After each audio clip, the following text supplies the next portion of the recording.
How do you know if you're loved? You know you're loved if someone does something crazy. Isaiah 53:5, that he was pierced for our rebellion, crushed for my sins. He was beaten so I could be made whole. He was whipped so I could be healed.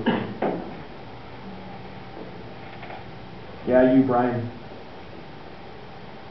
Like a dumb sheep strayed away. You've left God's paths to follow your own, yet the Lord laid on him all your sins. But it was God's good plan to crush him and to cause him grief. Why? When his life was made an offering for sins, he'll have many descendants. Many people will have life. You know you're special when somebody does something crazy.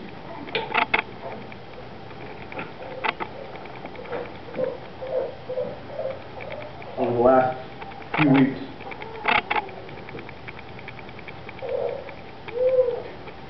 the reality of this has finally sunk into this hard, block-headed person.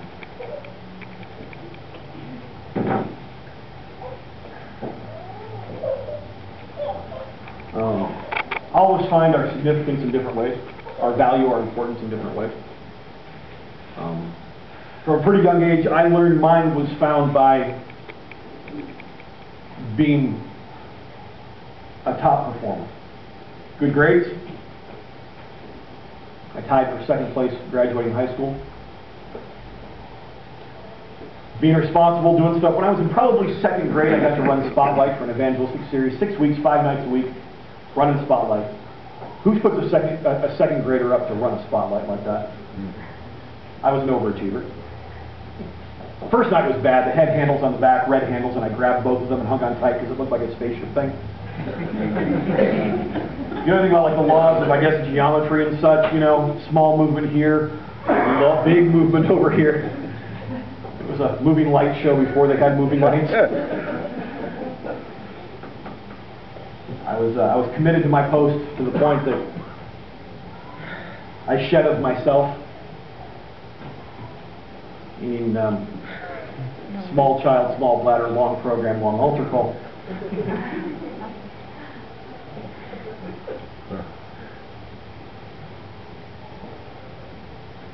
And through that I learned that my value, through all of that, a lot more. I learned that my value was found in being the best.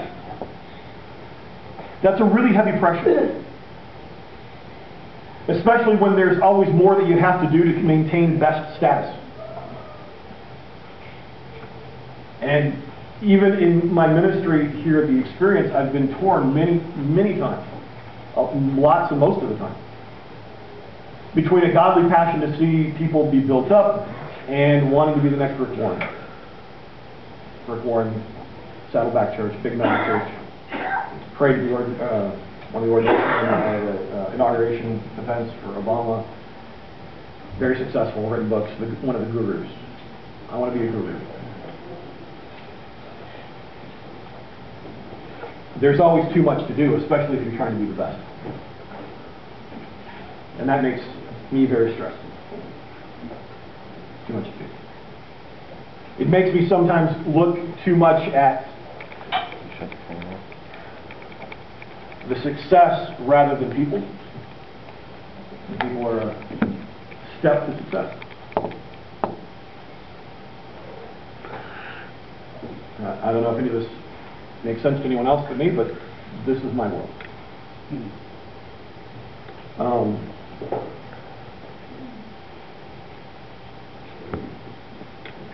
And over the past few weeks, God has, for the first time, my heart has started to hear it. Wish she was here. She doesn't know this story. A couple weeks ago, we had prayer back in the back for Judy. And it's funny, when you pray, the unintended consequences of your prayer, healing that happens that you didn't anticipate. So the prayer time apparently was for me, Judy, if not for you. I don't know, but there was was back there, and part of what we do when we have a special focused prayer time and anointing time is we ask God, what do you want to do in this situation? We take time to confess our own sin to God, to make sure that we're pure. And as we got done with that, we kind of asked everyone, what they were sensing from God. There was a little bit of a lull, and Cherie stepped in, Cherie Peters. Stepped in and started ministering. And I started inside me to be filled with this resentment of, shut up. Perfect. You're not in charge here. You're not the leader, are you? You're taking away from who I am. I'm not the number one. And I can't explain this. I can't package it, bottle it, or give it to you and just tell you what happened with God and I.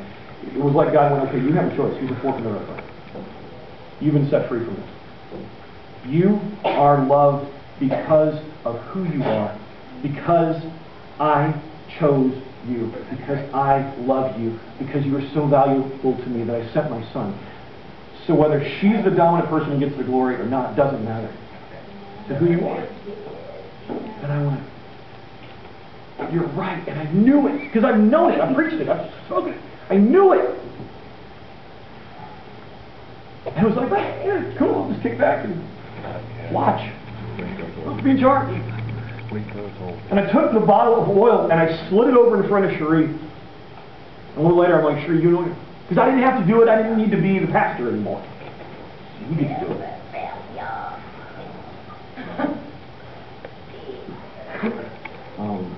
This last Friday,